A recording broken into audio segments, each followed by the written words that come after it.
கேட்டீங்களா மக்களே? எங்கள் வீட்டு தோட்டத்தில் பறித்த மாங்காயாகும். செம்ம டேஸ்டான மாங்காய் கேட்டீங்களா? கொஞ்சம் போல் பறித்து பழுக்க வச்சு எடுத்தது. அதை பார்த்தாலே சூப்பராக இருக்கும் கேட்டீங்களா? என்ன வெரைட்டி மாங்கானோலாம் தெரியாது கேட்டீங்களா? இது சூப்பராக இருக்கும். பழுத்தா நல்ல கட்டி சதை கேட்டீங்களா? கொட்டை சின்னதாக தான் இருக்கும், சதை மட்டும் நல்ல கட்டியாக இருக்கும் கேட்டீங்களா? செம்ம டேஸ்ட்டு, தேன் போல தான் இருக்கும். பாருங்கள், நான் கட் பண்ணி காட்டி தரேன். செம்ம டேஸ்ட் மாங்கானா சூப்பர் மாங்காய். இப்போ மாங்காய் சீசன் ஆரம்பிக்க தொடங்கியாச்சு.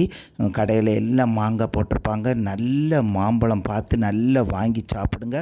உடம்புக்கு நல்ல குளிர்ச்சியும் கூட, நல்ல சத்தும் கூட. அதனால் எங்கே கண்டாலும் நல்ல வீட்டு மாங்காய் வாங்கி சாப்பிடுங்க. சிலதெல்லாம் கார்பைடு கல்லெல்லாம் வச்சு பழுக்க வச்சுருப்பாங்களாம். அந்த மாதிரிப்பட்ட மாங்காய் எல்லாம் வேண்டி தின்னாதீங்க. அதில் எல்லாம் இந்த